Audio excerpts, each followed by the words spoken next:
partir da ideia de que a advocacia criminal só é e só pode ser feita de maneira artesanal, com aquele cuidado da arte manual, com aquela busca da perfeição que os artesãos têm em relação ao seu ofício.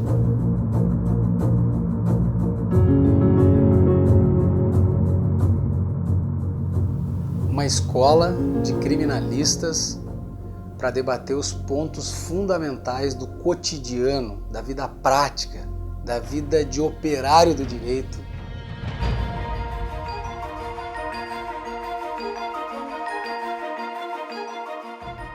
Uma escola de criminalistas para debater com delegados de polícia, com desembargadores, com peritos, com psicólogos.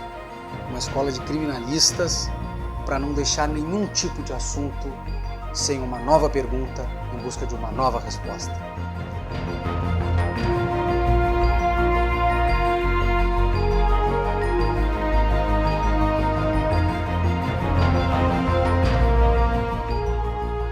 Uma escola de criminalistas na qual o futuro seja feito à mão. Esta é a nossa ideia.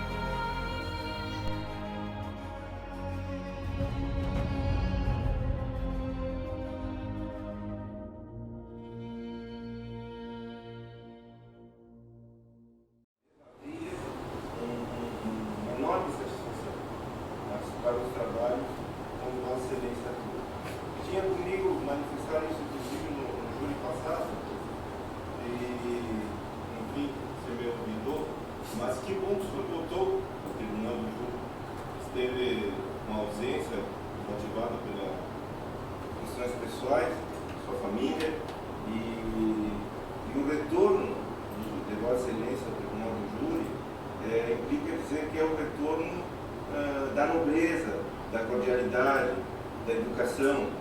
Então, realmente, doutor, a minha admiração, manifestação de apreço e a disposição desse ser humano. Que Vossa Excelência conte com a nossa amizade, com o nosso carinho, que faça um manifesto aqui. Funcionários do Poder Judiciário, hoje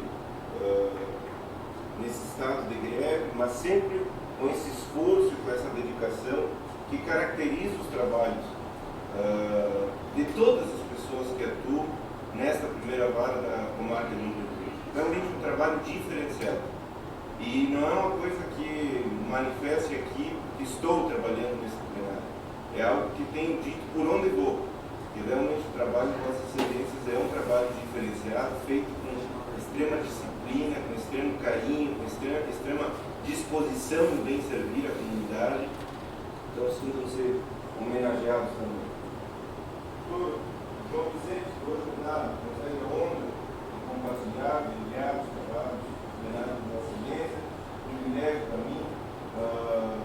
Não sou natural dessa comarca, mas fui praticamente adotado por essa comarca e posso lhe transmitir a minha experiência, porque essa é uma comarca que bem recebe as pessoas que vêm aqui com a disposição de trabalhar, com a disposição do progresso, com a disposição da colaboração, que certamente faz parte do intuito da nossa Excelência. Então, sinto-se bem-vindo e essa é a primeira, se Deus quiser, de muitas ocasiões que estaremos compartilhando os trabalhos do plenário. Muito obrigado pela sua disposição de vir lá de Porto Alegre, o senhor que é natural de Rio Pardo, estar hoje aqui na nossa conferência para atuar nos trabalhos da defesa. Mais uma vez, bem-vindo. Membros da Brigada Militar, sempre atuantes, dispostos, solícitos, uma manifestação de respeito, uma saudação para Vossa Excelência, pessoal da imprensa aqui representado, membros da Ordem da Advocacia do Brasil, aqui presentes, demais público, familiares, amigos, do acusado, da vítima, todos sintam-se respeitados, homenageados. A nossa disposição e compromisso de atuar como deve atuar a defesa para que a justiça seja realizada nesta ocasião. Para Vossas Excelências, que hoje recebem o encargo de julgar o caso. O meu desejo é que sejam iluminados em vossas consciências para que hoje, através de Vossas Excelências, a justiça se realize na comarca de Dom Pedrito. Todos nós queremos justiça. E hoje vocês são convocados com o privilégio de ser as pessoas que se transformarão em canais por onde a justiça chega na comunidade pedritense. Então, minha saudação também a Vossas Excelências. Começando os trabalhos da defesa, eu me reportei a um pensamento, a uma frase dita por alguém que estava prestes a morrer. Eu me reportei, comecei a minha saudação aqui, reproduzindo palavras de alguém que estava prestes a morrer. Um dos seus últimos discursos, Jesus disse: olha, a partir daqui eu os chamarei de amigos e não de servos. Entendendo que aquelas pessoas de quem ele se despedia precisavam ser contidas nas suas emoções, valorizadas como pessoas, ele sentiu que deveria fazer referência ao poder do vínculo da amizade. Então ele disse: eu não vou chamar mais vocês de servos, eu vou chamar vocês de amigos. E o amigo dá vida pelo seu amigo. Foi o que ele disse. E hoje nós estamos com um processo de 3 volumes que vincula 2 amigos. Lamentavelmente, nós temos uma situação em que esse processo, com suas mais de 500 folhas, tem como vítima o amigo daquele que hoje está aqui como acusado. Então é importante que se faça essa contextualização, porque nós estamos muitas vezes acostumados, e por que não dizer condicionados, a entender que os processos do Tribunal do Júri são processos em que vem carregada uma história, vem contada, vem narrada uma história de que fulano não se dava com ciclano, então foi na casa dele e deu 3 tiros, deu 5 facadas. Chegou alguém com a moto, com o carro, estacionou, o carona desceu e executou quem estava na calçada dentro de casa. Eram facções rivais, eram de grupos inimigos, era a guerra da droga, era a briga pelo bairro tal contra o bairro tal. Nós estamos acostumados a isso aqui. Como eu comecei dizendo na minha saudação, eu não sou daqui, mas como eu estou atuando aqui, conheço bem que todos nós somos quase que diariamente, ou pelo menos semanalmente, nutridos pela imprensa local. Execução, tráfico, morte. Esse processo de hoje é um processo diferente. Aqui nós não estamos falando de inimigos.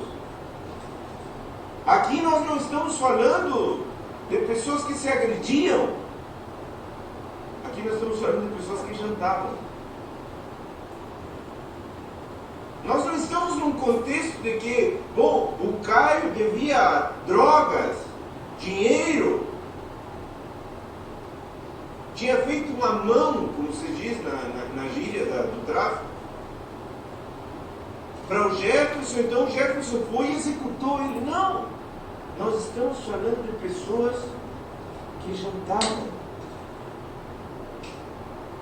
Nós estamos falando de pessoas que estavam reunidos num ambiente familiar. Essas mais de 500 folhas partem desse contexto e dessa verdade. Era uma noite. O que nós vamos fazer hoje à noite? Vamos jantar com amigos. E isso já me faz olhar para aquele homem de uma forma diferente.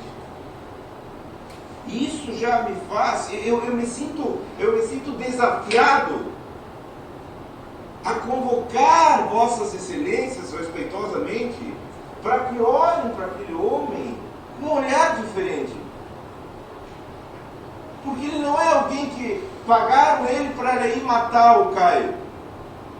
Ele não é alguém que deviam droga para ele, então ele foi e matou a vítima. Não, ele era um amigo da vítima. Eles estavam jantando com a vítima. A vítima convidou ele para dar uma volta de carro. Eram amigos. Eram amigos. Então quando ele chega hoje aqui, e as lágrimas vêm aos olhos, e ele diz, tem noite que eu acordo pensando nisso. Eu sou levado a crer que eles eram amigos. E diante disso, é evidente que há uma leitura do processo, e existem versões e argumentos que são completamente antagônicos. E aqui eu começo esse trabalho que eu peço que Vossa Excelência me acompanhe aqui.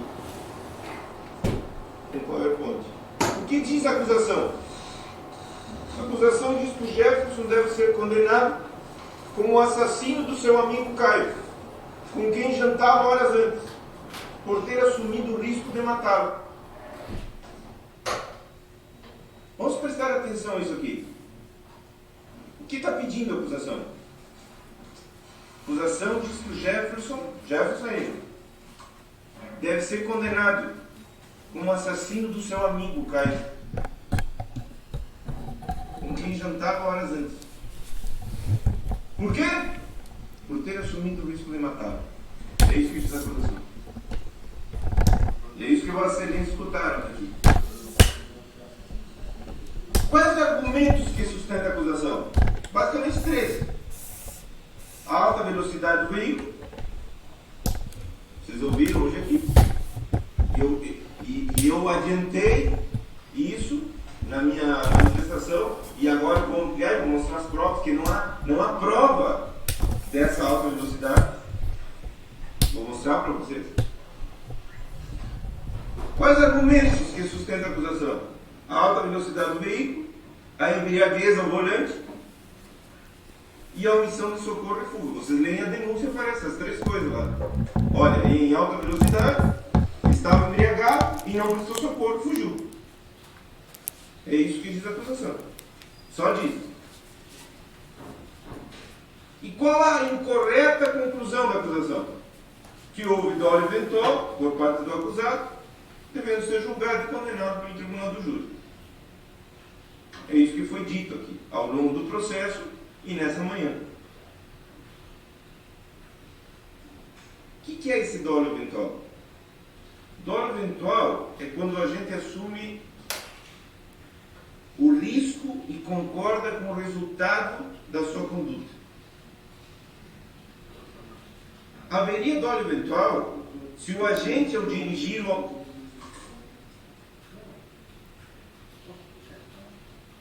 agora já fui interrompido.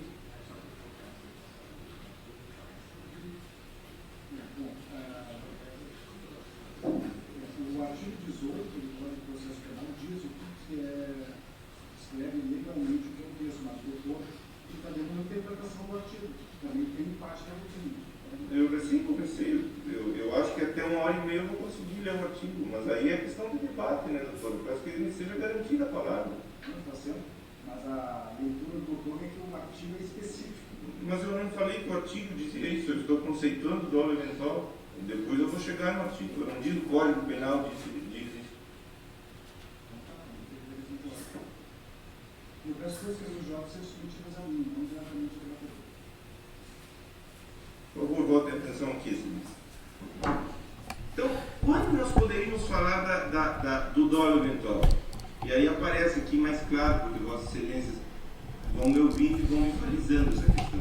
Haveria dolo eventual se o agente, ao dirigir o automóvel, o fizesse de modo indiferente à ideia de uma possível colisão, da qual resultaria morto seu amigo. Tanto faz, tanto fez. Se bater no caminhão, azar. Se quem está comigo, que hoje estava jantando comigo, que é meu amigo, que me confidencia as coisas da sua vida, se ele morrer, azar. Aí se fala em dolo eventual. Só que eu leio as mais de 500 páginas do processo e eu não consigo ver aquele homem indiferente à morte do seu amigo. E o dolo eventual exige essa realidade.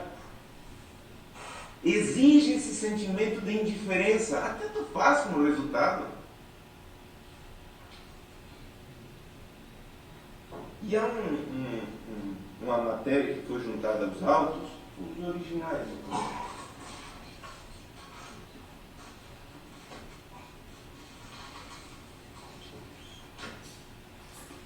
É selecionada pelo professor Dr. Alexandre Wunderlich. Ele diz o seguinte: o dolo eventual somente se configura caso exista a prova do conhecimento do perigo ao bem jurídico protegido pela norma penal, que era aceito, anuído, com absoluta indiferença. Então, o que é um especialista na matéria do dolo eventual? O que ele está dizendo? Que para que hoje o Jefferson seja condenado por dolo eventual, Vossas Excelências, olhando as provas do processo, tem que descobrirem na conduta dele uma indiferença para com a morte do seu amigo. Eu vou pegar meu chivetinho, vou ir socorrer lá a minha família, que arrombaram a minha casa, e tanto faz se morrer eu caio. E não há provas disso. Nós vamos analisar as provas agora. Eu estou resumindo o posicionamento da acusação e conceituando o que é o dolo eventual. E agora o que diz a defesa? Ou melhor, o que diz a defesa não, o que diz o processo. O processo diz uma coisa, a acusação diz outra. A acusação falou com vocês hoje aqui determinadas coisas, mas o processo está dizendo outra coisa. E eu sinto que a nossa interpretação das provas do processo está alinhada com o que essas provas estão dizendo. O que diz o processo? Primeira coisa, que não é caso de dolo eventual. Segunda coisa, que jamais houve concordância com o resultado morte. Tanto que hoje aqui o meu colega, o doutor João Vicente, perguntou para o acusado: vem cá, se tu soubesse que o Caio ia morrer, tu ia dirigir? Não, claro que não. Então, jamais houve concordância com o resultado morte. E outro elemento, se soubesse do resultado, não agiria. Não agiria. Claro que não agiria. Isso é o que o processo nos diz. Como o processo nos diz? E aí eu quis colocar esse subtítulo para Vossas Excelências: conversando com os autos. Porque esse é um exercício que o que atua no processo tem que fazer. Tem que conversar com o processo. Vamos ver o que tu tem para me dizer sobre esse caso aqui. E conversando com os autos, nós vemos algumas verdades. Verdades. Quais são elas? Sobre o suposto excesso de velocidade. Esse suposto excesso de velocidade nós vamos analisar ele. Primeira coisa que devemos considerar: o chamado da esposa pela casa arrombada. Engraçado que isso passou quase que batido pela acusação. Não houve um se debruçar no processo. Mas só um pouquinho. Se é que ele correu, havia uma causa nisso aqui. Houve um motivo para isso aqui. Se é que, tem alguma questão de excesso de velocidade, mas por que era? Rapidamente foi dito, porque estava bêbado. Porque quis assumir o risco de matar. Mas o processo me diz outra coisa. O processo me diz que quando a esposa dele chegou na casa onde eles moravam, a ex-esposa dele chegou na casa onde eles moravam, encontrou a casa arrombada, porta, janela, tudo aberta. E ela chama para ele e diz assim: olha, eu estou com medo, eu estou aqui com as crianças, vem logo. Então, quando ele se dirige, estava com o seu amigo Caio, recebe a ligação da esposa e se dirige para sua casa, ele não se dirige de uma forma irresponsável. Ele se dirige dando atenção a um chamado de socorro da sua família.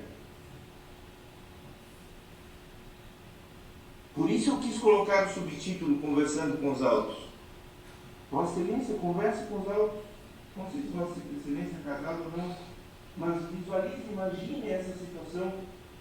O senhor não está em casa, está trabalhando, ou está com amigos, e um familiar, não necessariamente sua esposa, pode ser um filho, um irmão, um pai, sei lá, alguém querido no seu coração. Ele diz assim: eu estou me sentindo inseguro, arrombaram a casa, vem logo. O senhor conduziria para sua casa numa velocidade de passeio? Acho que não. Acho que nenhum de vocês, acho que nenhum da comunidade diria: ah, ele ia devagar. Não. Eu não iria devagar. Se a minha mulher me chama, ou quando vivo, se meus pais me chamassem, ou se um dos meus filhos me diz: preciso da tua ajuda, eu estou sentindo medo, arrombaram a casa, eu assumo o risco de ser processado como um homicida. Eu vou ir correndo. Eu vou. Eu não posso ser hipócrita de dizer: não, eu vou controlar os limites da velocidade. Eu confesso aqui, eu vou ir correndo. Porque nós estamos na madrugada em Dom Pedrito, violenta, e a casa foi arrombada, e tem uma mulher com as crianças pedindo pelo seu esposo. Isso está nos autos. Página 342, minutos, 44 segundos do vídeo, é o título de instrução. A Denise, que é ex-esposa dele, não tem mais vínculo com ele. Ah, não, é porque ela quis proteger o marido. Proteger nada, assim, não deixa ela olhar os filhos. Eles não se dão mais, estão de mal. Ela falou a verdade. Você garanta a palavra, doutor? O senhor indica a folha onde constar isso? O quê? Essa alegação que o senhor está fazendo. Ele falou isso aqui. Por favor, aqui, não deixa para os filhos. Não, ele falou que ele não deixa a esposa ver os filhos. Ele falou isso aqui, doutor. Ele não deixa, ele que cuida das crianças. É ele que cria os filhos. Ele falou isso aqui. Bom, mas o senhor faz parte do processo, vou ter que parar e olhar o vídeo. Pode olhar o vídeo. O senhor sabe, o senhor só quis interromper, o senhor sabe que ele disse isso hoje. Elas ouviram, o senhor ouviu, aquele cavaleiro ouviu, ele disse hoje aqui. Eu digo bem a verdade. O senhor quer parar o meu tempo? Passa o vídeo. Já está no seu ponto, eu falar para a pessoa que de ontem. O senhor está argumentando que essa argumentação da família é só com base no relatório de hoje. Isso Como você chama isso agora? agora? Isso não é questão de ordem, isso aí vai ser questão de debate. É questão de aparte. A questão de ordem, o senhor falou que isso não consta dos autos, o senhor está indicando aonde consta. A gente pode parar e fazer uma diligência para ver se consta ou não consta. Se não há, então está encerrada a questão de ordem. Se não há, o senhor reconhece que consta. Então eu vou pedir, doutora, a diligência. Não, vou pedir. Porque aí fica que eu estou mentindo, inventando, e ele falou hoje aqui. Então eu vou considerar isso, em vez de uma questão de ordem, uma parte. E já vou matar o primeiro parte do inteiro. De qualquer forma, eu vou querer que faça, porque senão fica. Mas eu digo isso, eu posso fazer no seu tempo. Não, mas aí fica, ele cria a dúvida que eu menti, que não está no processo, eu não tenho como dizer que está na folha tal, porque está gravado hoje. Nós podemos fazer diligências, enfim, livre disso, isso não pediu, nós podemos passar um vídeo. Perfeito. o que ele falou que tinha um problema com a esposa nessa questão de visitação. Eu disse o seguinte: não tem nenhum elemento no processo. Eu me confronto lá, isso também não é relevante no processo. Mas, doutor, eu não posso permitir isso. O senhor dá, não deixa eu começar a guardar isso aqui, não.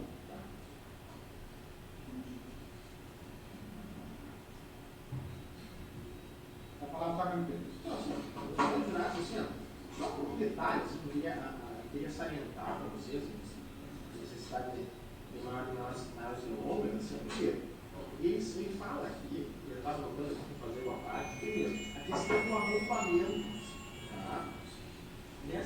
questão do arrumamento, não sei se vocês se recordam, mas tanto a esposa do réu quanto as demais testemunhas falam que o acidente foi depois. Que eles foram lá, viram que a casa estava arrumada, não estava arrumada, enfim, não sei, e que eles saíram. Foram, não sei, na APP ou em algum rancho, era a véspera de feriado de 20 de setembro. Tá? E aí eles voltam.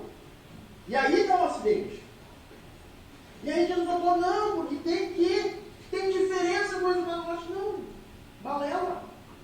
O que tem que ter é a solução de risco. A conclusão que nos leva a chegar até aqui é justamente, estava embriagado, correndo naquele momento, tá? E mais, se quer prestar socorro, prestou. Eu não assumo o risco de matar alguém quando eu faço isso. Eu me preocupo em fugir, em vez de prestar socorro. Seja lá quem for, se for um amigo, mas poderia ser qualquer pessoa. Por isso que a gente tem aqui, em nenhum momento eu falei assassino, eu disse violência de trânsito. Homicídio de trânsito. Assunção de risco. E se houve, eu tenho que aproveitar para usar o meu tempo e depois eu vou falar com vocês. Então, primeiro, essa questão do arrumamento, balela, porque o fato é posterior. Segundo, essas outras questões, porque não sei o que, a vítima também tem filho. E não pode visitar o filho dele, que era uma criança que não viu o pai crescer. Indiferença. Um dia onde é que está? Essa história de culpa consciente, onde é que está? Me mostra no código. Isso aqui é a primeira parte do artigo 18. Ele passa por isso.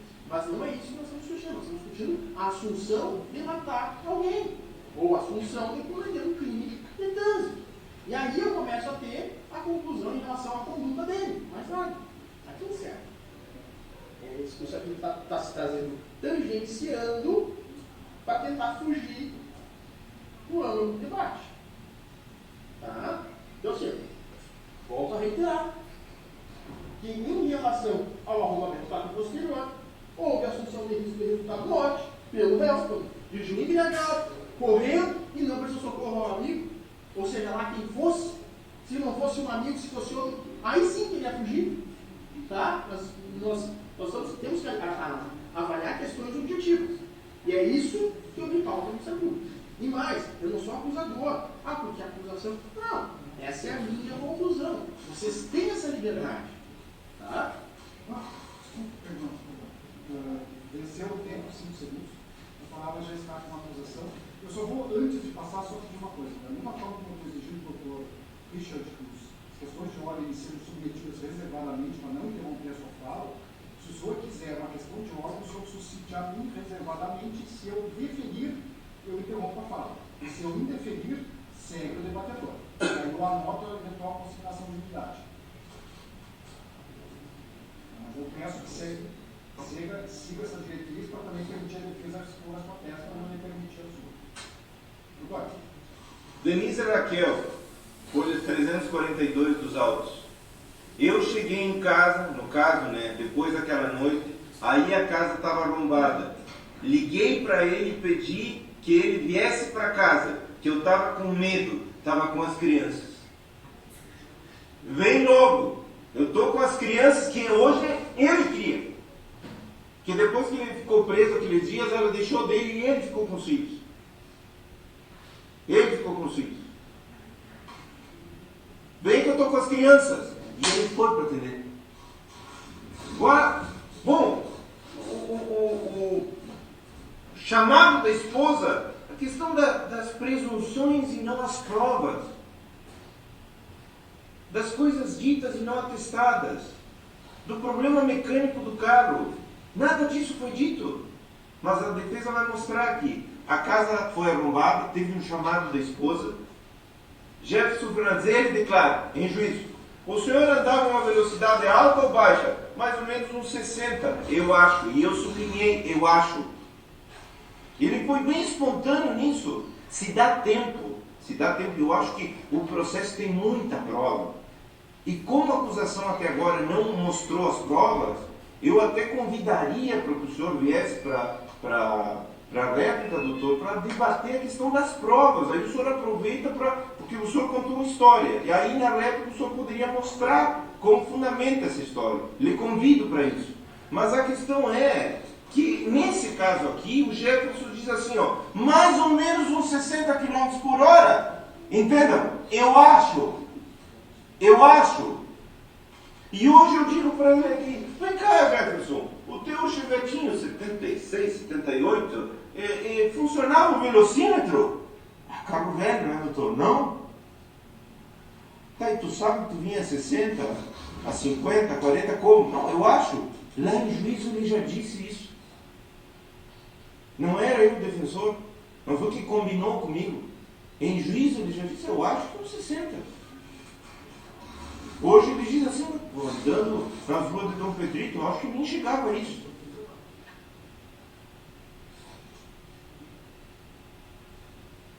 O que levou o senhor a colidir? Tinha uma valeta um pouco antes, assim, e eu perdi o controle do carro. Quando ele bateu ali, eu perdi o controle do carro. Tá, mas essa verdade não foi considerada ao acusar. Ah, embriaguez! Excesso de velocidade! Tá, mas de uma valeta na rua que produz um descontrole do automóvel não poderia ter contribuído para o acidente que teve como resultado a morte do Caio, amigo do Jefferson? Claro que poderia. Vem numa rua de paralelepípedo, chega numa rua de terra, pega uma valeta. É um elemento a ser considerado. Tá, mas aí o senhor não sabe me dizer se foi por essa valeta ou não. Eu não consigo afirmar que foi. Mas na dúvida, eu não posso chamar ele de homicida. Na dúvida eu não posso dizer não. Ele assumiu isso de matar o amigo dele. Tinha uma valeta ali. A Júlia Rafael, a viúva, a esposa do Caio, que morreu, ela diz assim, tem um calombo ali, falando da rua, página 341. Aí, como eles vieram em alta velocidade, aí então perderam o controle do carro e bateram no caminhão. Tá, mas só um pouquinho. Bateram no caminhão, mas não era que era pela embriaguez? Agora, preste atenção, porque foi dito, a ex-esposa dele quis ajudar ele. Não, agora eu estou falando, estamos lendo o depoimento da viúva, da mulher que perdeu seu marido. Ela diz, tem um calombo ali, aí como eles vieram em alta velocidade, aí então perderam o controle do carro e bateram o caminhão. Ou seja, que tinha um elemento na pista que também contribuiu para o acidente. Por que isso não foi dito? Não paramos por aí. Vossa Excelência entende, tudo que eu estou mostrando aqui é a reprodução do processo, tanto que eu mostro as folhas e digo o minuto que está no vídeo. Eu só não estou parando para reproduzir o vídeo e ler uma por uma das folhas por uma questão de tempo. Se houver possibilidade que o Ministério Público abra a discussão para análise das provas e venha para a réplica, depois eu venho e mostro os vídeos. Está tudo aí, mas tem de cada as folhas. Agora, isso aqui é importante. A Júlia falou, eles vieram em alta velocidade. Alta velocidade, tá bem? A mesma Júlia, o Ministério Público pergunta, a senhora conseguiu perceber que eles estavam em alta velocidade? Sim. Ministério Público, tipo, mais ou menos? A testemunha, não sei te dizer. Ministério Público, acima de 80? 80 por hora num Chevette 74. Acima de 80? Sim, diz a testemunha. Aí o juiz pergunta, a senhora dirige? E a testemunha, não. E o juiz diz, então está prejudicado. Lembra o caso que eu contei da minha mãe e do meu pai? A dona de casa que criou os filhos e nunca dirigiu, e o mecânico que era piloto de rally? Ela nunca dirigiu. Então, para ela andar 60, às vezes era andar correndo. 40 era andar correndo. E para o meu pai, que era piloto, olhava e falava, mas eu não estou correndo. Qual é a diferença? Que de um lado tinha um cara que era piloto de corrida, exímio piloto, e do outro lado tinha uma senhora que não sabia o que era sentar no banco do motorista. Então a impressão que ela tinha de velocidade não era certa na maioria das vezes. Aí o juiz se liga, se conecta com essa questão, diz, só um pouquinho, mais de 80, tu está dizendo que era mais de 80 com certeza. Tá, mas vem cá, tu sabe o que é dirigir? Não, dirigir eu nunca dirigi. Aí o juiz, prejudicado então.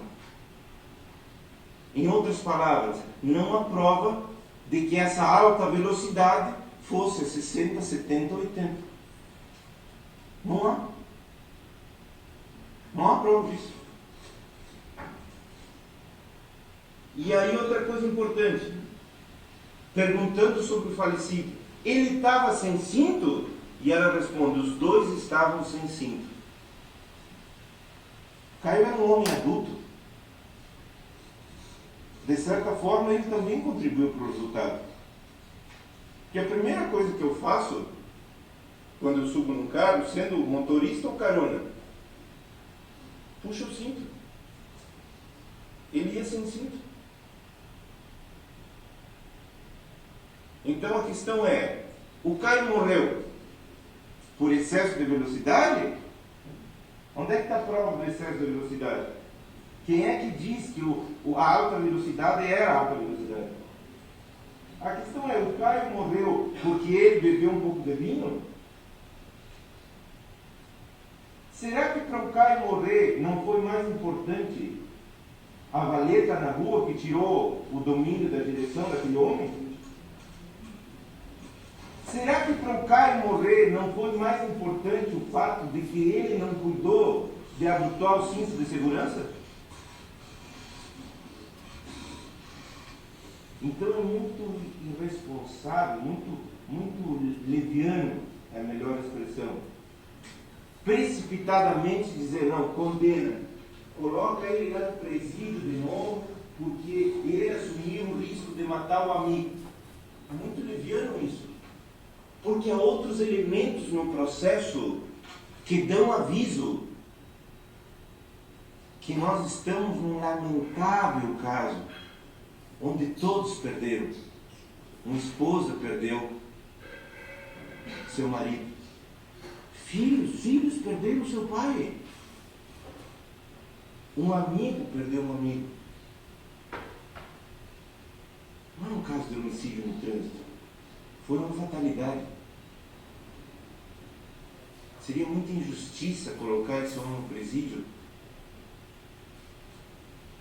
sem considerar que havia valeta, que ninguém tinha falado, e o processo diz, sem considerar que a vítima estava sem cinto de segurança, e o processo diz. Por que não foi dito isso? Ao promover a justiça, por que não foi dito isso? Detalhe, folha 175. Se não entrou aí, colega. Setembro, faça favor. Faça favor. Essa eu faço questão de dizer. Folha 175 do processo, eu vou investir esse tempinho nela. Aqui, ó, folha 175 é um laudo do veículo. Tá? Esse laudo foi feito aqui, ó. Departamento de Perícias do Interior. Folha 175. Diz assim: foram observadas avarias em componentes pertencentes ao sistema de direção. Em especial, olha isso, presta atenção a isso. Ruptura na parte inferior da coluna de direção, a qual faz ligação com a caixa de direção, fato que torna inoperante este sistema e, consequentemente, proporciona a perda da dirigibilidade do veículo. Em outras palavras, quebrou a barra de direção do veículo. Quando quebra a barra de direção do veículo, tu está segurando o volante, tu faz assim, tu não controla mais o carro. Porque um componente lá debaixo da direção quebrou. A perícia disse isso. A pergunta é, e se a barra de direção quebrou? Até no momento da passada pela valeta, e ele querendo controlar o carro, não pôde. Aí nós vamos condenar ele igual? Sim.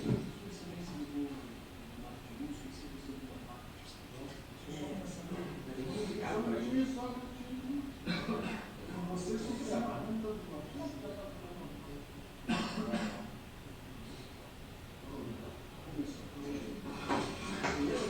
obrigado de sempre essa questão, sempre trazendo a gente para o debate. Em primeiro lugar, é que essa questão do calor, da crise. Tio, passei o depoimento das testemunhas dizendo, olha, o seu Luiz Omar foi quem trouxe essas questões, dizendo, olha, se ele tivesse vindo devagar, ele não teria tido nenhum problema.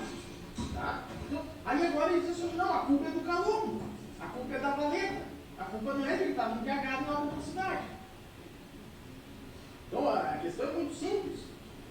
Aí, não foi dito. Não, pelo contrário, não tem. Eu passei todo o depoimento para vocês e a testemunha disse ali, olha, bem na esquina lá no Coradinho, não sei se vocês conhecem ali a 7 de setembro lá em cima.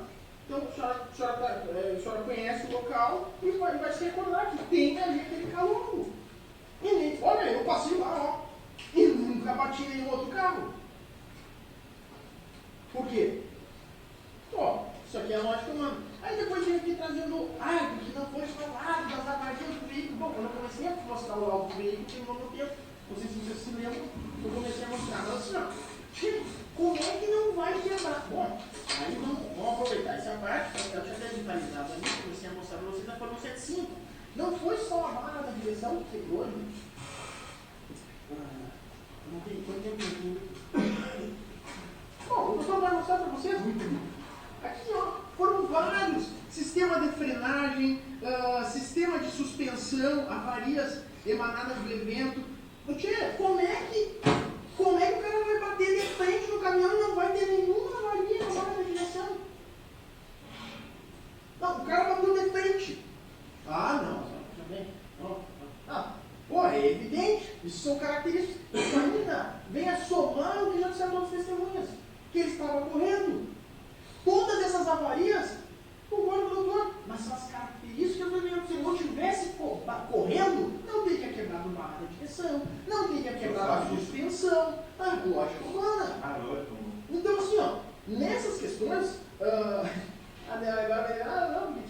outra coisa, foi falado do velocímetro não funcionava. Bom, o laudo pericial não me traz isso. O véu disse que o velocímetro não funcionava. Tá, tudo bem, o velocímetro não funcionava. Aí é desculpa para não andar correndo. É desculpa. Eu também já tive carro e moto que o velocímetro não funcionava. Nem por isso eu bati no caminhão estacionado numa rua tão larga quanto aquela. As características da própria colisão e da destruição do Chevette era porque ele estava devagar. Segundo a defesa, sim. Quebrou essa barra da direção, quebrou muito mais coisa nesse carro. E estão aqui nos autos. Porque estava correndo. Tempo encerrado. Folhas 139, foto da barra da direção quebrada. Isso aqui, ó. Quebra isso aqui, aí lá de dentro o cara não controla mais o veículo com a direção. Agora, puntualizou uma coisa interessante para o motor agora. Essa barra quebrou pela batida. E se quebrou pela batida no guarda-chão? E se quebrou antes?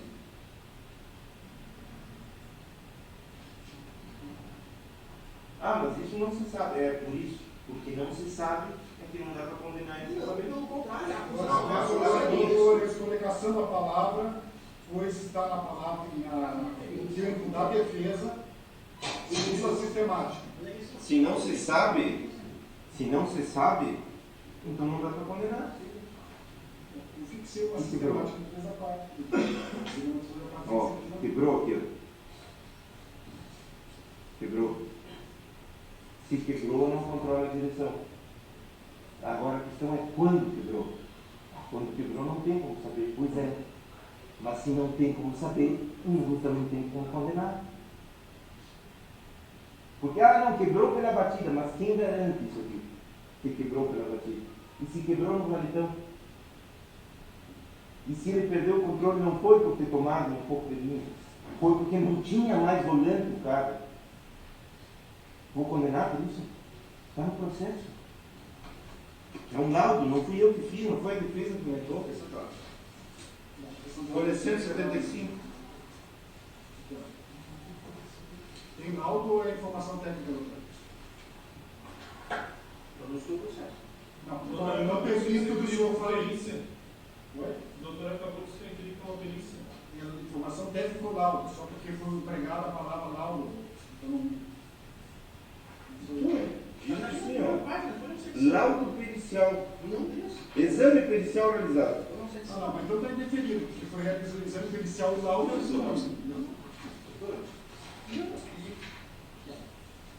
no início da parte, você não pode falar que você está obtemos por emitido matéria e informação deixando de emitir laudo pericial. Ah, tá. Eu só com. Tá. Já, os peritos esclarecem que eles não tinham condições de emitir o laudo, fizeram uma informação. Tá? Que até foge nos conhecimentos, nas partes dos conhecimentos, qual seria a diferença de um do outro. Mas confere a questão de ordem do doutor. Tá, mas justifica que o senhor presente, né? Ponto 3. Características do veículo periciado. O veículo foi periciado. Quando os peritos dizem, não, tem coisa que vai a título de informação, é justamente por isso, porque eles não têm como dizer, a vara de direção quebrou em tal ocasião. Eles dizem, a vara de direção quebrou. Por quê? Por não saber se quebrou com um acidente, com a colisão, ou se quebrou antes, é por isso. Mas, repito, Departamento de Perícia do Interior. Não fui eu que fiz isso, os peritos fizeram isso. E agora uma questão interessante que eu não posso deixar de mostrar para Vossa Excelência, porque o raciocínio que está procurando a acusação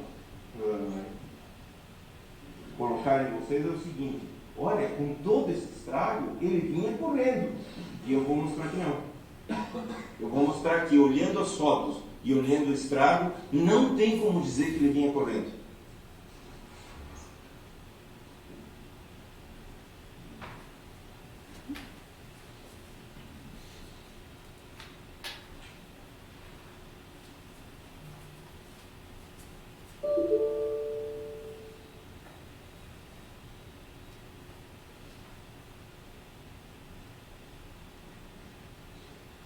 Uma criança de 8 anos pesa cerca de 25 quilos. Em um impacto a apenas 60 km/h, é como se ela pesasse meia tonelada. Sem cinto de segurança, há poucas chances de sobrevivência. E na vida real, não tem volta. Você não consegue desrespeitar as leis da física, mas pode não ser vítima dela. A escolha é sua.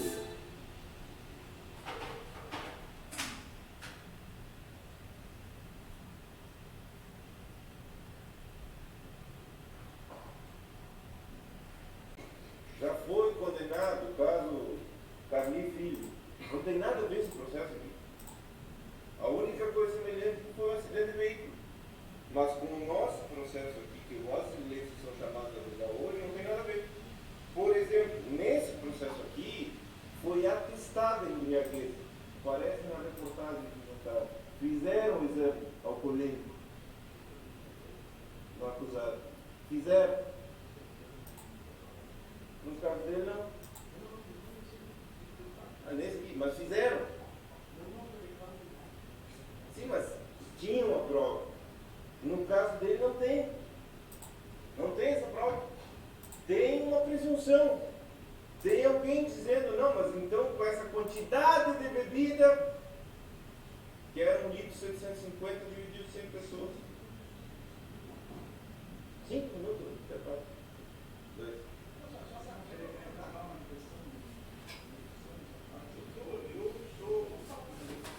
Eu entendo que os ataques fazem parte do risco, eu não me oponho aos ataques.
exemplo, condena o trabalhador, o pai de família, encheu o plenário de amigos, de familiares aqui, bandido, mediante, ele não é. Porque tem uma foto nos autos que ele está com a flor na cabeça. Por favor. Mas voltando ao caso dos autos, nesse caso aqui havia uma prova. Havia um exame. Diz 7,8 decigramas de álcool por litro de sangue. Onde nesse processo há essa prova? Não há essa prova. Há uma acusação presumindo um estado de embriaguez. Então não é um caso semelhante. Outro detalhe, nesse processo aqui que ele foi condenado, há comprovação que ele dirigia a uma velocidade aproximada de 161 a 173 km por hora. 161 a 173 km por hora. Agora, Vossa Excelência, imagina o Jefferson dirigindo uns Chevetinhos 70 e pouco a 173 km por hora? Não. Então não é semelhante. Essa questão de fidelidade é a prova. Ah, tem um caso, um precedente. Não, mas não tem nada a ver o caso. Nesse caso aqui, o cara atravessou 2 vias, voou sobre a pista, 173 km por hora. A 173 km por hora, eu como defensor, eu analiso o processo e eu não tenho como chegar aqui e dizer para o jurado, não, ele não assumiu o risco. Poxa, ia 173 km por hora. Mas isso é nessa matéria que foi trazida como um pretenso exemplo, que não é exemplo. Porque é um caso separado, diferente, um contexto diferente. A prova da embriaguez, a prova da velocidade, que é justamente coisa que eu estou batendo aqui, que não há nesse caso. Não a prova da embriaguez e não a prova do excesso de velocidade. Há presunções. Presume-se. É pela lógica humana. Mas provas não há. Quando eu vou meter as provas me dizem o contrário. Quando eu vou para discutir as provas me informam o contrário. Por exemplo, só para concluir o pensamento, por exemplo,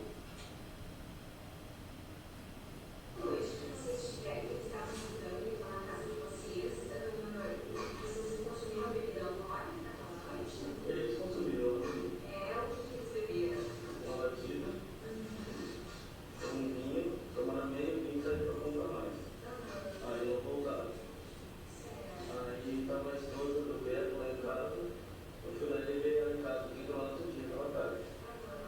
Aí voltei para casa, me deitei, aí a mulher conseguiu falar comigo lá.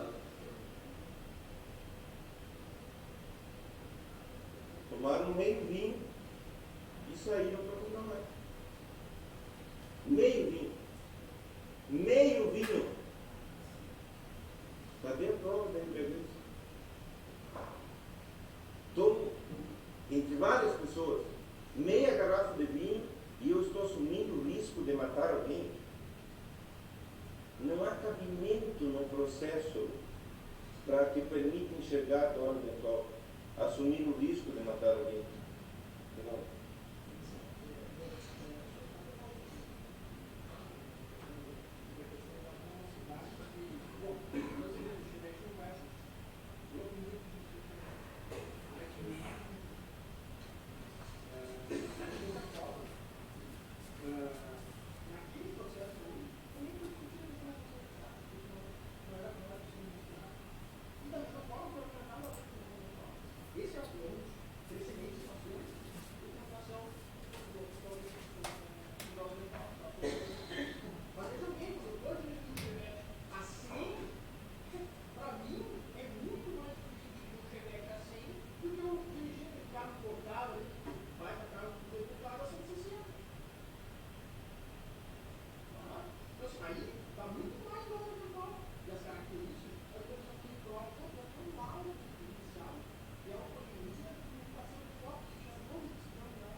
processo. Ali foi, vou ter que perder o tempo de mostrar o vídeo de novo. A 40 km por hora o dano pode ser terrível. Então que tem, estraçalhou o veículo, tá, mas isso vai dizer a velocidade? Não. O vídeo explicativo técnico feito por gente que estuda só isso, engenharia mecânica e outras ciências, nos informando daquela realidade, que é a realidade do processo. Embriaguez. Quando depois que eles construíram todo esse modelo para que eles saíram alterados, realmente embriagados, eles estavam embriagados, assim, alaçados, uma coisa, construíram tudo isso que deu para ficar com ele. Isso. Esse é o dono da casa. Depois disso, a promotora, na ocasião, pira, enlouquece. Mas como o senhor vai dizer que estavam bem? Mas ele disse. Eu digo, coitado, meu negócio. Depois de consumir toda essa bebida, que era 1,750 ml, entre 6 pessoas. Não estava. Sim, mas não estava com a fala arrastada? Não. O senhor está me dizendo que eles estavam bem? Sim, isso. A testemunha, não.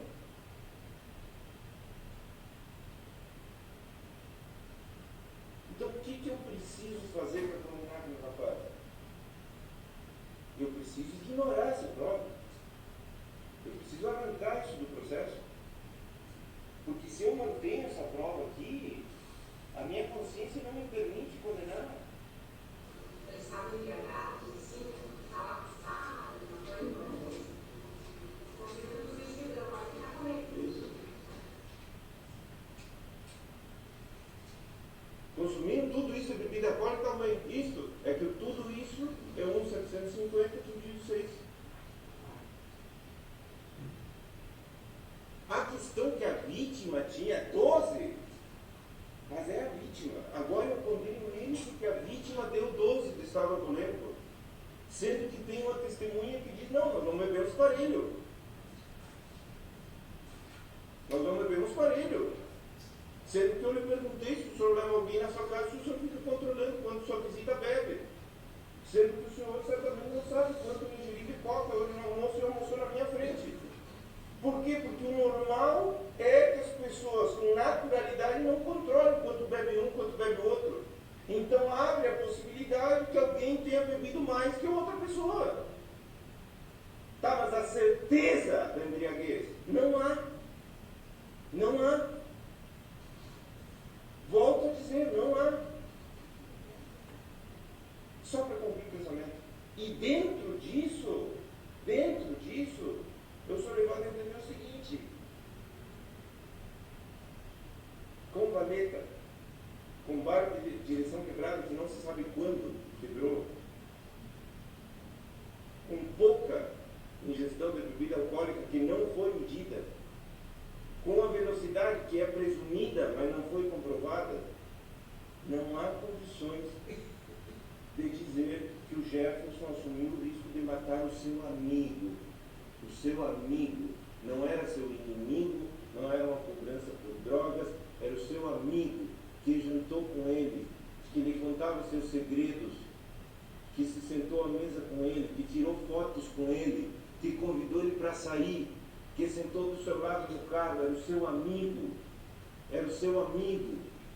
fez um insuportável, levar um homem para o presídio, depois que ele passa pelo trauma, desenvolver um acidente que culminou com a morte do seu amigo. Não se faz isso com alguém. Era amigo dele. Ele não quis matar. E não assumiu o risco de matar. Nunca passou na sua cabeça matar. Eu não posso obrigar a defesa a mostrar o vídeo. Não, mas isso não é parte, doutor. Isso não é parte. Não, mas isso não é parte.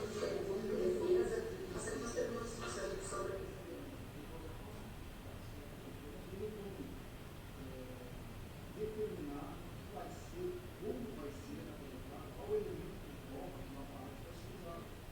Ele vai dizer, olha, esse argumento é bom, esse argumento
e pressionando o testemunho. Quem adverte compromisso é o magistrado.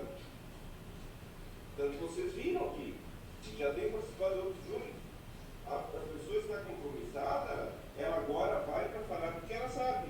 Aí a promotora começou a pressionar o cara novamente, não pode mentir.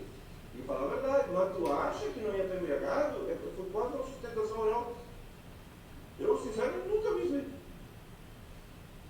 Quando ele foi espontâneo para responder, sem essa pressão, então o problema, para quem é leigo, já começa nessa diferença de marcenaria que tem nos desenhos do nosso poder judiciário, que eu estou aqui, e aí já existem pessoas quase na figura de semideus ali. Então já tem um problema de altura. Aí a pessoa fica me olhando de cima e diz, tá, mas tu vai mentir? Mas não foi isso, tu acha que não é embriagado? Mas quando ele foi espontâneo, ele disse, não estava embriagado. Não estava embriagado. É mais só para fazer um parênteses, nos meus trabalhos do plenário que eu estou instruindo, eu estou dizendo que a defesa ocupe ao lado do juiz do seu lugar, para que seja uma coisa equiparada, defesa e acusação. Aí o cara ficou aqui, embriagado estava. Mas quando ele foi espontâneo, ele disse, não está. Não está. Com uma garrafa e meia de vinho entre 6 pessoas, não está. Não estava embriagado. A defesa juntou um parecer, que eu já citei alguma coisa dele, de uma autoridade nacional para falar sobre dolo eventual e culpa consciente. E num caso bem famoso da repercussão nacional também, ele foi consultado sobre esse assunto. E ele trouxe um ensinamento, isso está no processo, onde ele diz assim, ele fala do que se chama fórmula hipotética de previsibilidade de Frank. A diferenciação ocorre a partir da resposta à pergunta. O autor teria praticado a conduta se soubesse com certeza que o resultado ocorreria? O dolo eventual deveria ser afirmado se o autor respondesse positivamente que teria praticado a conduta independentemente do resultado. A culpa consciente, que é o que a defesa pede que Vossas Excelências reconheçam, a culpa consciente deveria ser afirmada quando a resposta do autor fosse negativa, de que não praticaria a conduta ao saber da certeza do resultado. Ou seja, Jefferson, se tu soubesse que ia dar tudo isso, se tu soubesse que isso ia terminar com a morte do teu amigo que estava tentando contigo, contar os seus segredos para ti, tu ia subir no teu chevette para salvar lá, para socorrer teu esposo, teus filhos, ia dirigir como tu dirigiu, e ele já respondeu aqui, não. Então o ensinamento desse especialista diz, então é caso de culpa consciente.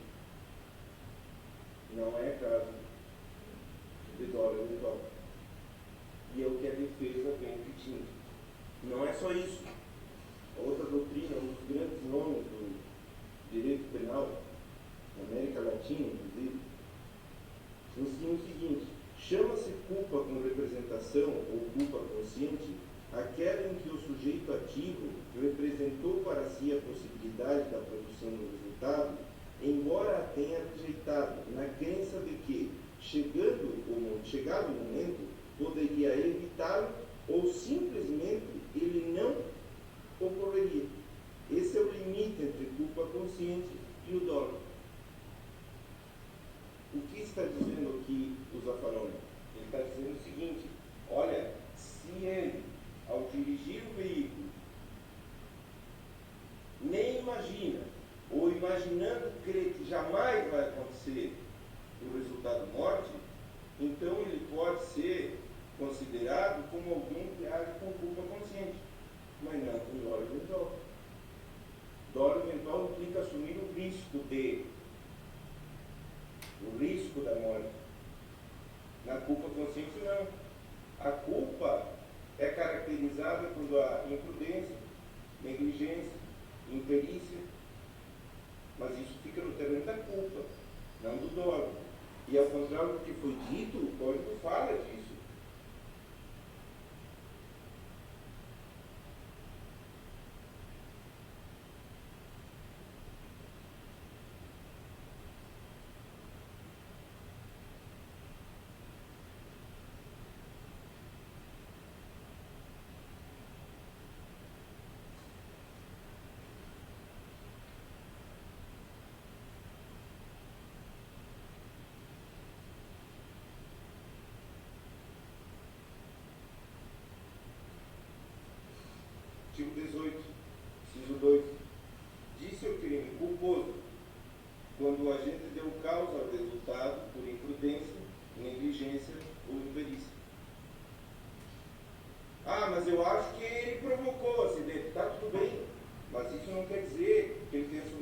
matar. Ah, mas eu acho que tem a ver com o acidente. Tá, mas não traz o dolo para a realidade. Pode ficar no terreno da culpa. Ó, disse o crime, culposo. Ou seja, que ocorreu um crime, mas é culposo quando o agente deu causa ao resultado por imprudência, negligência ou imperícia. Qual é o caso da imprudência? Ah, mas houve excesso de velocidade. Se houve excesso de velocidade, realmente houve, que não ficou provado no processo. Mas vocês acham que houve excesso de velocidade? Então ele foi imprudente. Então o crime é culposo. Ah, mas ele foi responsável porque ele bebeu. Porque ele deixou o amigo, que era maior de idade, um homem feito de direito, não botou o cinto de segurança. Então ele foi negligente. Se ele for negligente, o crime é culposo. Não é doloso. Então não estou dizendo que não houve um resultado. Não se discute que o Caio, lamentavelmente, amigo do Jefferson, lamentavelmente morreu. Se lamenta isso. A defesa não se opõe a isso, realmente. Teve um acidente lamentável, morreu.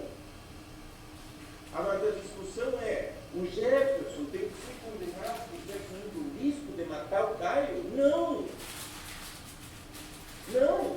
Porque se eu vou crer que houve excesso de velocidade, que houve embriaguez ao volante, coisas que não aparecem comprovadas no processo, mas se eu vou crer que existiram essas coisas, então eu tenho que reconhecer que Jefferson agiu com imprudência, que ele foi imprudente, pisou muito pé, que ele foi negligente, que ele bebeu. Mas então é imprudência e negligência. Imprudência e negligência é culpa. Agora, como eu vou dizer? Não, isso não está na lei. Como não está na lei? Está ali, artigo 18. Código Penal.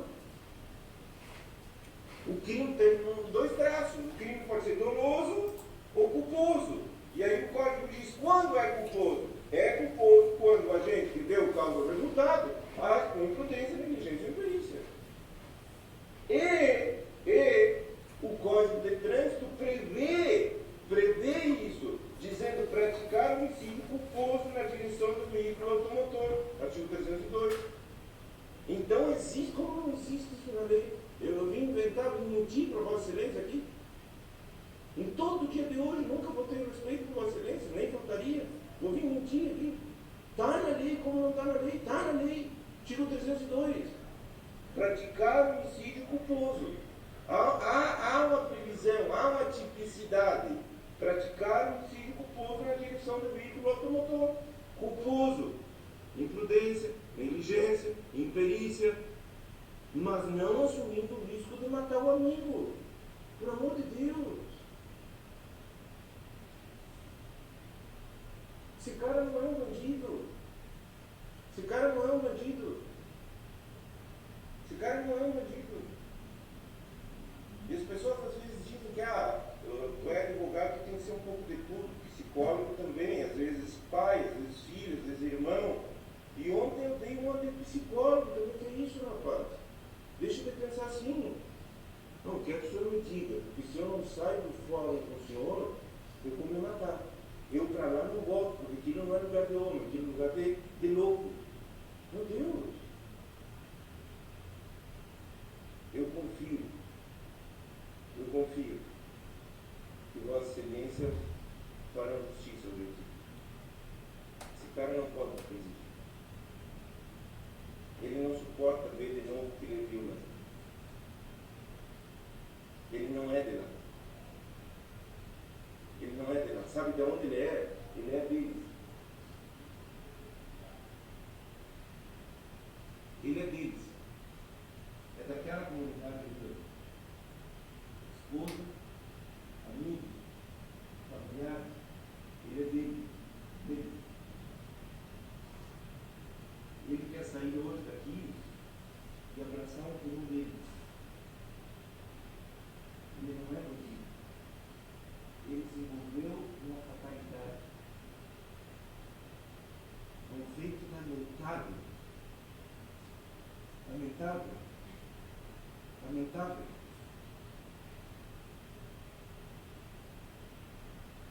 filhos ficaram sem um pai, isso é lamentável. Puxa, muito triste. Mas ele não assumiu o risco.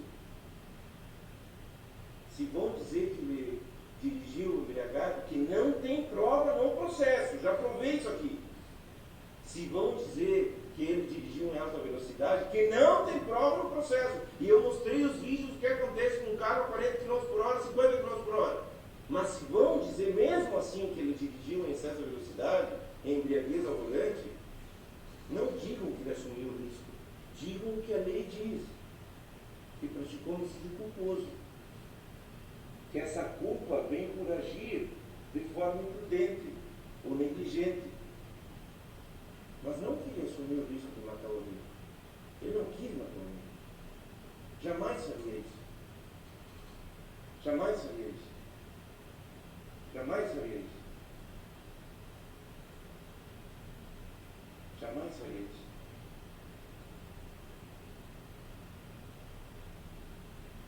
Quanto tempo eu tenho?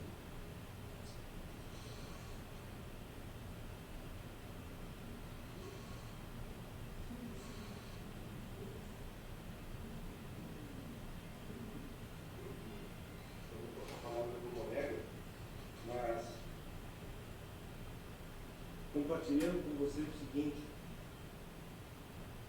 existem júris, todo júri que eu vou é o júri da minha vida, todo júri, mas existem júris que eles penetram a barreira do profissional e eles chegam de uma forma muito íntima, no lado humano, no lado pessoal. Eu vivi alguns júris aqui nesta comarca que extrapolaram, que rasgaram essa barreira do profissional.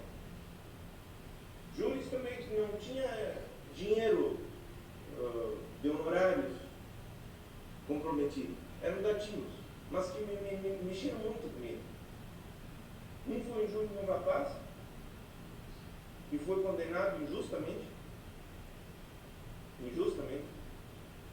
e o processo dizia que o culpado era outro, mas na verdade o culpado não era nem o rapaz que foi condenado, nem o que o processo dizia, era um terceiro.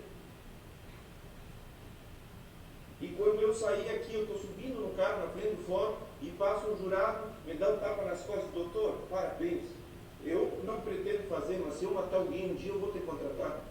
E te digo mais, era para absolver esse rapaz. Eu só condenei ele porque ele era do São Gregório. Aquilo me quebrou. Até eu não esqueço mais esse júri. Na noite anterior e na noite seguinte eu não dormi. Até hoje, quando eu vou no presídio, eu penso: puxa, aquele júri está aqui. E outro júri, de uma senhora que fiquei uns 3 dias antes do processo dizendo: essa mulher não pode ir presa, ela não pode ir presa. Naquela ocasião, o promotor me acompanhou e pediu absolvição dela. Na noite seguinte, na noite do júri, do dia do júri, passou o júri, eu também não dormi.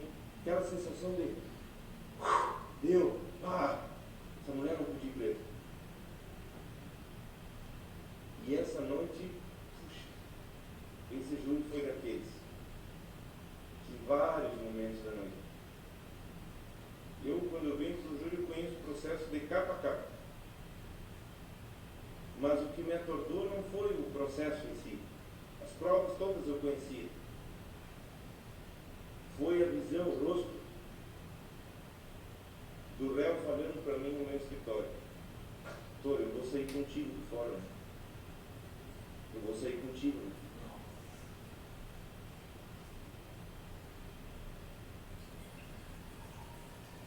Esse cara não é bandido. Bebeu, não se sabe quanto. Não se sabe quanto. Não tem elementos para dizer que está beirando. Acelerou demais? Talvez sim. Andar num Chevette 70 e poucos. De repente acelerou demais. Também não tem como dizer quanto. Não é o estrago do veículo que diz que ele dirigia a 50, 80, 90. Mas, se forem considerar que bebeu, se forem considerar que pisou demais para atender o chamado da mulher, que a casa estava arrombada, então, reconheçam que ele agiu com imprudência, que ele agiu com negligência. O processo ele tem uma finalidade também coletiva. E se é por imprudência ou negligência, eu acho que esse cara já aprendeu a lição, porque ele diz assim, depois daquilo eu nunca mais bebi. Ficou traumatizado com aquilo. Meu Deus. Se forem reconhecer ou agir, que seja culposo. Foi imprudente ou foi negligente. Imprudência, negligência, imperícia forma culpa. E a lei fala, porque ela fala, homicídio culposo. Então, o colega vai falar sobre isso no quesito que diz, bom, ele assumiu o risco, o pedido dessa defesa, apelando à consciência de Vossa Excelência, apelando à humanidade de Vossa Excelência. É para que digam não, ele não assumiu o risco. Ele não assumiu o risco. E isso faz com que esse processo todo vá para o magistrado, e o magistrado estabeleça uma sentença pelo agir culposo do réu, mas não doloso. Não doloso. Não há que se falar em dolo. Não há que se falar em dolo.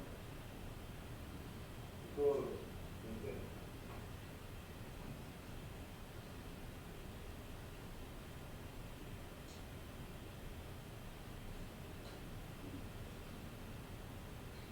Muito obrigado pela atenção de Vossa Excelência.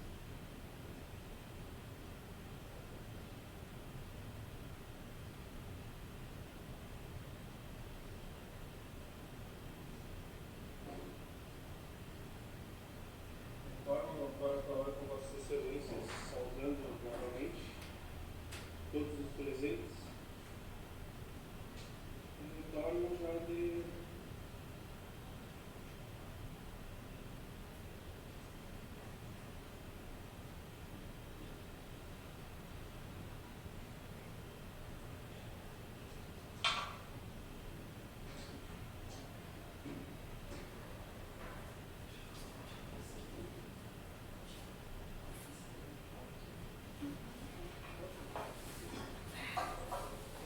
retorno já falando uma passagem, disse o quanto gostei de estar aqui com o promotor e com o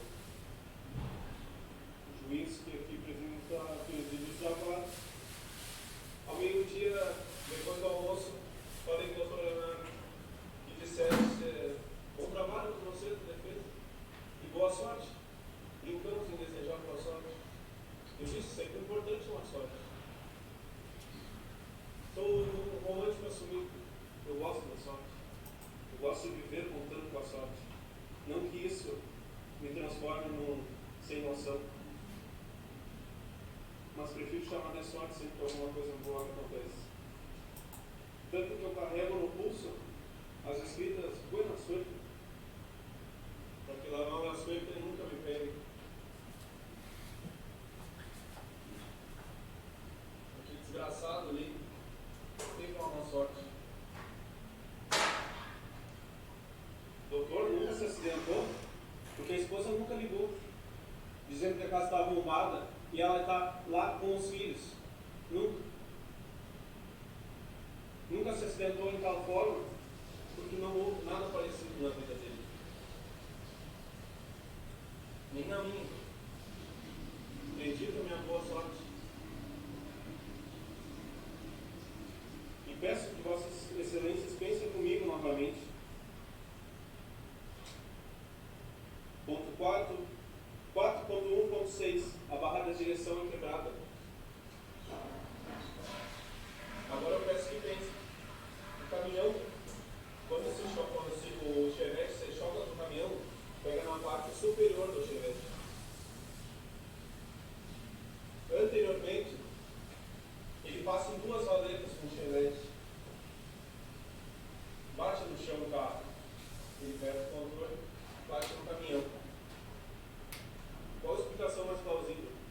A barra da direção, que fica na parte inferior, quebrar com uma batida no chão ou com uma batida no teto. A desgraçada da batida que ceifou a vida do Caio é plausibilidade. Porque essa defesa não vem aqui pincelar nada. Essa defesa aponta minuto, segundo. O Richard mostrou vídeos apontando minuto, segundo, quando foi. Mostramos documentos cantando a folha. De pincelada, essa defesa não tem nada. A gente trabalha com a lealdade processual. Tudo, exatamente tudo o que falamos está nos autos e nos livros que eu aqui trazer. Tudo. De pincelada não tem nada. Nada. Seria uma falta de responsabilidade agir de tal forma. E nas pinceladas, o outro promotor diz que a gente se esqueceu que o caminhão andou 5, 6 metros para frente.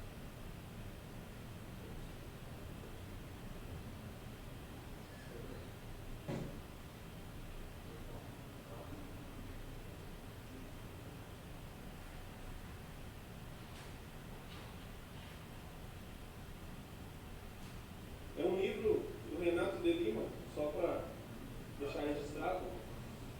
Ele tem 1.800 e tantas páginas. Ele é muito pesado. Isso aqui é uma capa de processo que é reportada para indicar o lugar da defesa. Isso aqui é um chevette. Isso aqui é um caminhão Mercedes estacionado com tracionário puxado.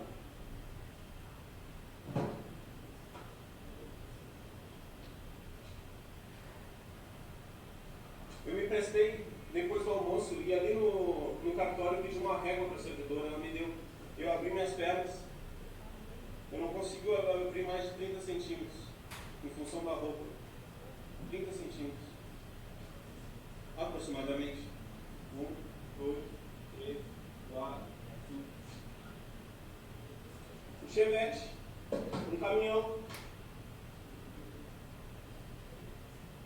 E de forma alguma eu digo que o senhor Luiz Osmar mentiu no depoimento. Ele só faltou com a verdade. Ele pode ter falado de forma desenhada.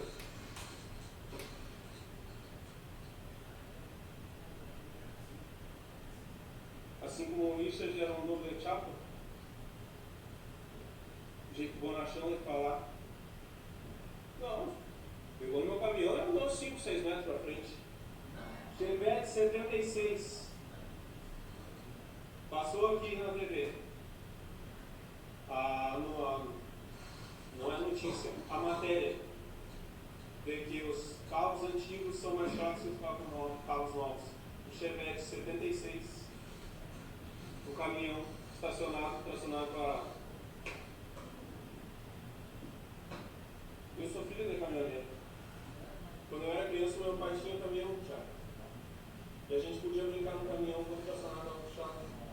Lá em Toparo da minha casa era uma rua que tem um LED aqui.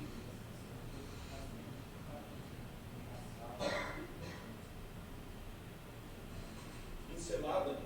De pincelada essa defesa não tem nada.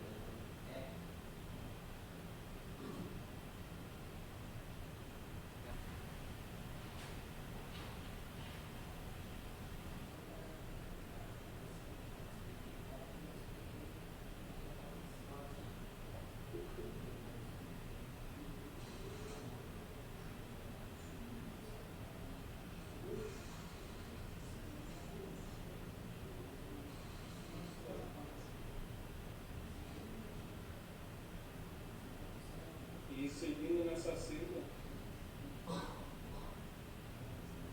não há como vislumbrar aquele homem sentado ali, dirigindo 10. A cena não comporta o carro.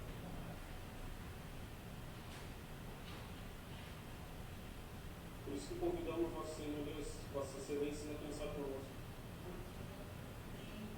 Ele está no lugar se divertindo. A esposa liga a casa aberta, os filhos lá. Ele e o pai se mandam. Passa em 2 valetas. Perde o controle do carro. Dá no meio de um caminhão. Louvável aos amigos do outro doutor que ficaram lá. Eu não sei qual a razão teria. Você contou. O doutor contou que o irmão dele se acidenta e os amigos ficam lá, segurando o filho. Aquele ali.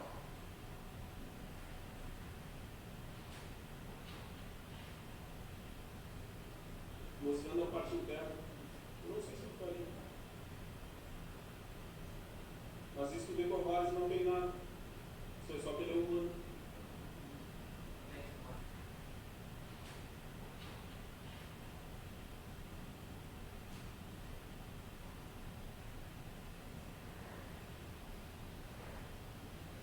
Mas seguindo, o que ele não ficou. Isso não fala dele mesmo. Ele não ficou. E ele sai do carro com o braço machucado. Isso não impede dele falar. Pelo amor de Deus, socorro. Chama a SAMU. Por que você tem a falar? Mas socorro já é uma forma de auxiliar ele. O celular dentro do carro podia estar em qualquer lugar. Uma batida foi mostrada para Vossa Excelência. Ele não sabe onde para não. Só que o que eu sei é que um Chevette batendo num caminhão, isso aqui.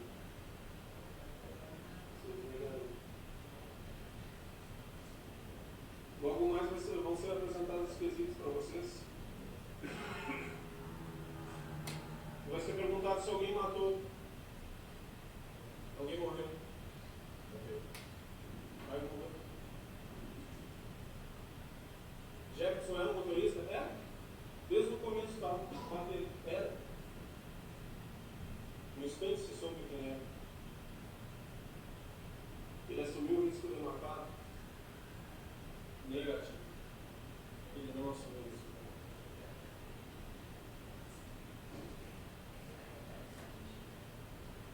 Desta forma, se vocês não entenderem por absolvê-lo, um nobre pedido que essa defesa faça. Condenem-o por crime culposo. Ele não queria matar.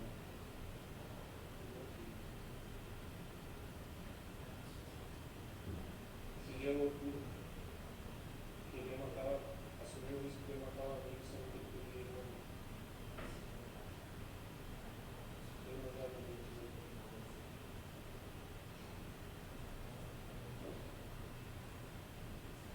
Dessa forma, se dá um difuso. Se não entender para absorver, conde. Eu não queria estar na pele dele. Só que ele ficou. Se ele ficou, vamos deixar ele viver. O pai, a gente